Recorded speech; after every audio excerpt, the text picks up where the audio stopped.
I've contemplated telling this story a lot lately. I'm older, and my children are now starting to drive. So it's not to be unexpected that this memory would be at the forefront of my mind now. When I was 16, I was way off track in my short life. I had dropped out of school and had no future ahead of me. I decided I needed a job. Well, my parents helped decide for me. Coming from an abusive home, it only stands to reason that my money-hungry parents would expect a 16-year-old to pay rent and utilities. So that's what I did. I got my GED and went off to find a job.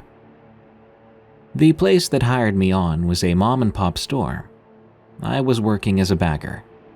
Yes, I had the apron and helped customers take their groceries to their cars, and I pushed carts up a long hill by the dozen every hour. Back then, that was a perfect starting place for someone who had never worked before. The pay was terrible, the hours were long, and the customers were often awful. If I wasn't being stalked by customers or assaulted, it just wasn't a regular day. I was immediately put on the third shift. This was the busiest part of the day, until it wasn't, since the store would close at 10 p.m. I was usually left alone to sweep and mop the floors then. After that, I would take out all the trash and bring in all the carts, followed by cleaning the bathrooms. The women's bathroom wasn't so bad, but the men's bathroom was usually wall-to-wall feces and trash and left me feeling like I needed a bleach bath every night. This event is still fresh in my mind as the day it happened. My supervisor came by and congratulated me on 6 months of hard work and handed me an envelope. Inside it was my paycheck and another check, a bonus of $20. At the time, I was just relieved to have enough money to get by. So I tucked that envelope in my apron and went on with my day. By the end of my shift, I was exhausted, ready for the drive home. My drive home was usually 30 minutes up hills and into the mountains. At some points, there was nothing but empty highways. There were no streetlights and very few homes. We lived in the middle of nowhere, and it was desolate. At 12 a.m., it was spooky and lonesome, but nothing to fear, or so I thought. I would stop at the last and only 24-hour gas station in town, fill up on gas, and head down the road. Usually, I'd play music loudly to keep myself awake, though sometimes the FM stations would fade in and out as my truck climbed the hills. My truck was old and the headlights barely showed the road in front of me, but it got me from point A to point B. I tapped my fingers on the steering wheel as the music came back, blasting loudly as if I'd maxed out the volume. Startled, I quickly grabbed the dial and lowered the music. I shook my head. Suddenly, I saw something. In the rearview mirror in the distance, bright headlights, and they were coming up on me very fast. Not unusual to have a straggler here and there, as there were a lot of bonfire drunken parties out in the boonies. But they came up on me, and without hesitation, they bumped right into my truck. I was driving 65 miles per hour, and my truck lurched and rattled, barely staying on the road. The scream that came from my throat was of pure terror. I didn't understand. Were they drunk? What did I do? I didn't want to die, not in the middle of nowhere with this car chasing me down. It was the late 90s. Cell phones were still pretty new, but there was no service in our area. Not to mention, most of them were unaffordable for a 16-year-old bagger.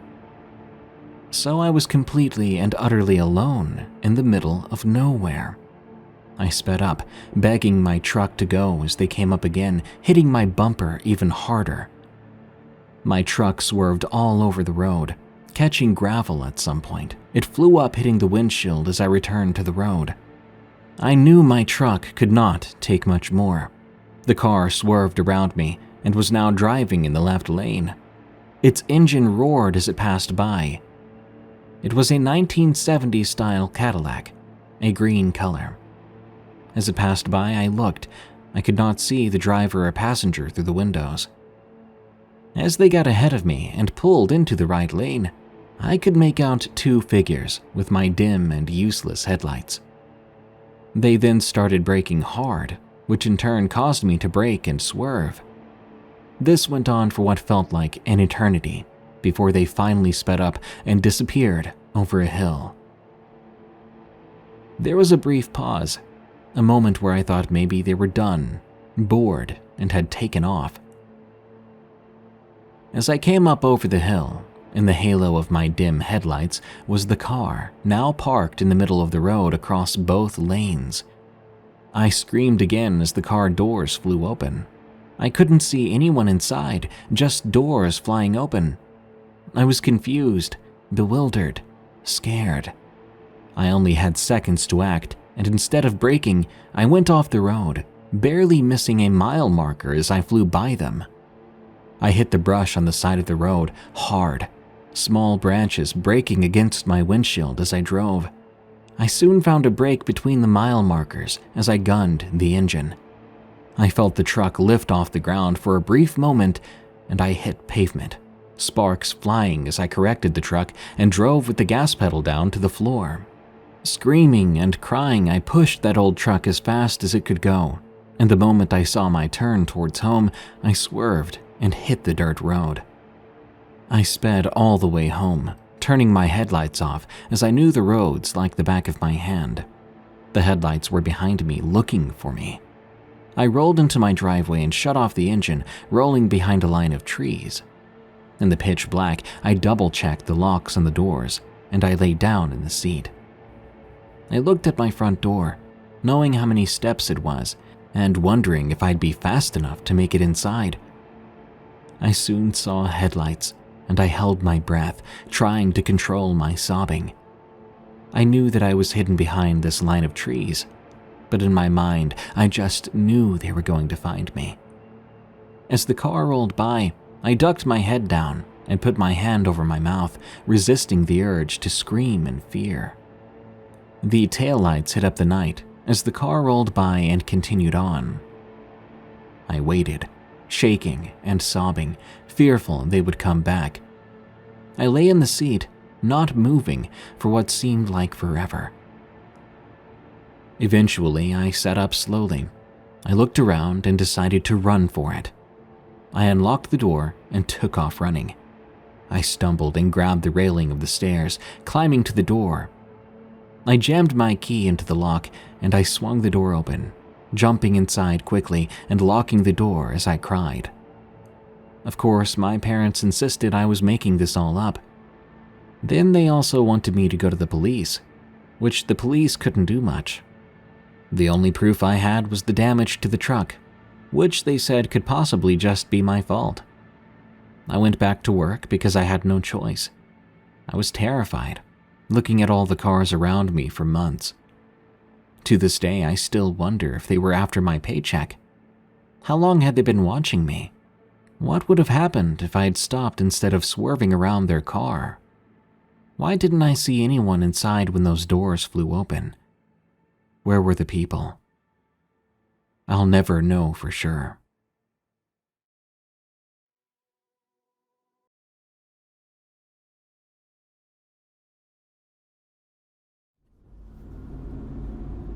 I was driving for DoorDash on the weekend to make some extra money.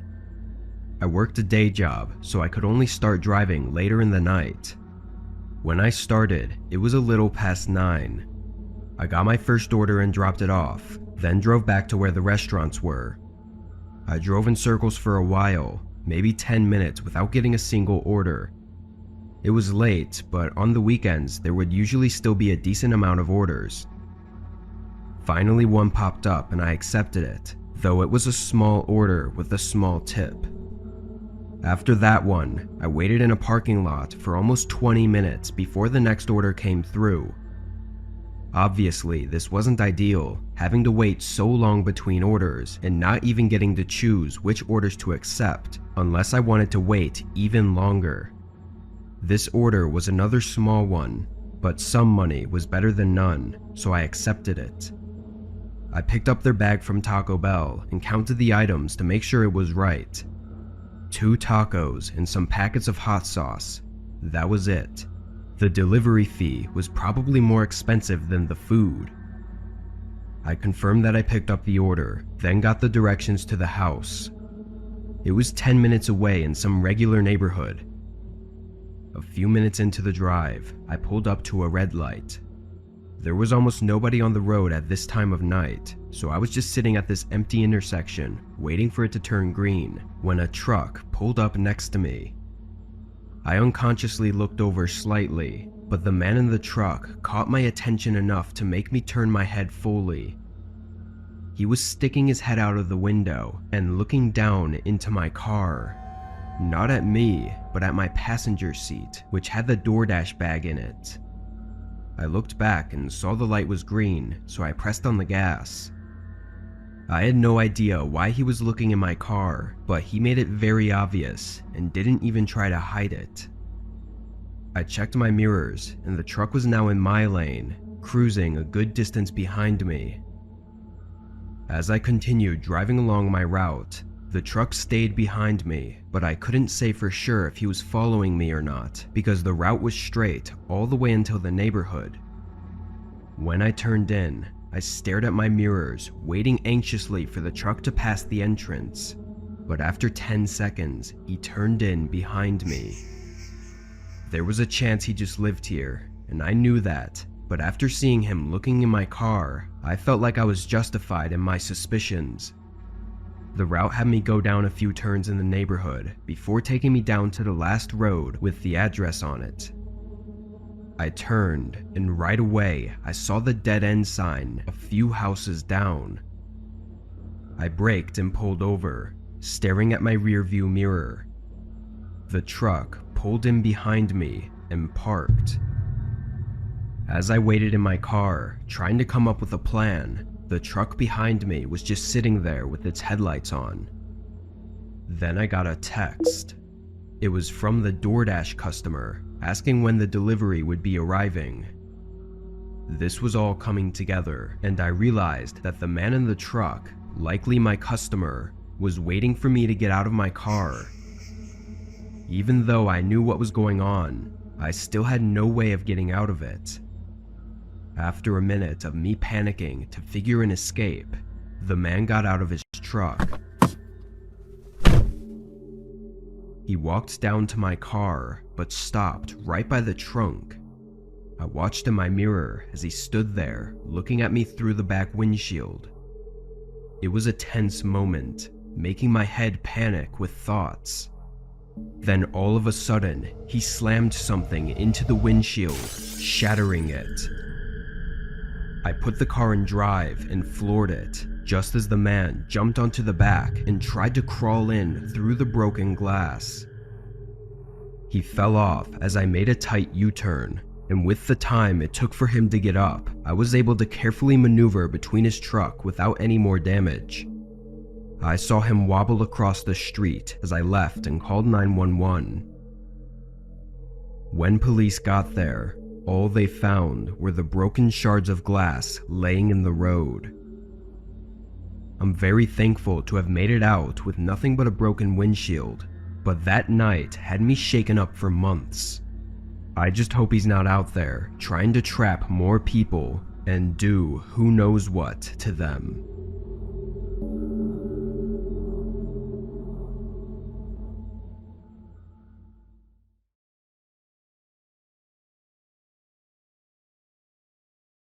I'm from Connecticut. I was in a long-distance relationship with a girl from Georgia and would often make road trips down to visit her. I didn't really mind. I love road trips. I've driven across the United States and back all on my own. There's just something about traveling the highways of the US by yourself that's just so freeing. To save money, I would sleep in my car. It's not so bad. It's basically camping in a metal tent.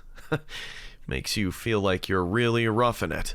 I just recline the seat back, keep the key in the ignition just in case, and doze off. No, I don't put anything up to block the windows for privacy. Maybe I should have. The trip down south is a comfortable 2-day drive. My stop would usually be somewhere along the Virginia-North Carolina border, so for my previous trip, that's exactly where I stopped that night. Rest stops were often less trafficked and thus quieter than truck stops. Normally, I would have stopped at a Love's, but I was so tired that I settled for the first rest stop I saw. It was oddly vacant that night, with only a couple lone cars sitting forlorn under the amber street lamps, most likely travelers with the same idea as myself.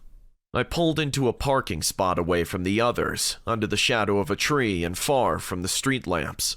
I figured I would have more privacy there as opposed to being bathed in light, so I did my usual thing, locked my doors, opened the window just a hair for ventilation, kept my key in, reclined the seat, and went to sleep. I was never interrupted on any of these car camping nights, so I never suspected anything on this one. Then, a sharp tap woke me up. At first, I thought I had heard it in my dream. I opened my eyes a bit, confused. Since I was leaned back, I was facing the ceiling and couldn't see anything.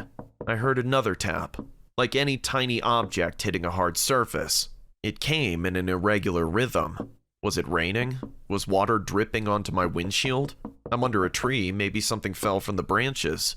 Maybe a squirrel or a bird dropped something. What if a squirrel was climbing around my car? Or what if it wasn't an animal? The thought occurred to me that it might very well be a person poking around outside. What did they want? Were the doors locked? Yes, the keys were in the ignition. I can leave in an instant. Still, I lay there completely still, pretending to be asleep, pretending I hadn't heard anything, hoping whoever it was they would leave me alone. It was better to not find out. I was too afraid to find out. It was better to stay here in blissful ignorance. Still, the tapping continued. I had to do something. There was no way I was just going to stay there. I had to look. My heart was pounding. In that moment, it was deafeningly loud. Whoever was out there could probably hear it. I decided that I was going to look. I was going to raise my head up and see what was making the noise. So that's what I did. What met my eyes sent a jolt through my entire body. Every muscle fiber locked up in pure shock at what I saw. The faint glow of the street lamps cast just enough light for me to make out what I was looking at. There, in the windshield staring directly at me, was a face. Someone I presumed to be a woman was lying on my hood, her face pressed right up against my windshield. Her face was completely still, locked into a permanent grin. I froze in overwhelming terror. The eyes I stared into appeared to have rolled back, showing only the whites. The nose was turned up, pressed painfully into the glass. The lips stretched wide, revealing horrid, rotten teeth. Even in the darkness, I could tell her skin was sickly pale, contrasting her long, filthy black hair. Whoever this was, she was clearly not in her right mind. I don't know how long I sat there, too afraid to move. Finally, I got a grip on myself and shot my hand to the ignition. It turned over in an instant, the most beautiful sound I ever heard. I reversed as fast as I could, trying not to give this creeper time to try anything. In my panic, I remember activating the windshield wipers in a futile attempt to get her off. I thought, was I about to drive out of here with some wacko holding onto my hood?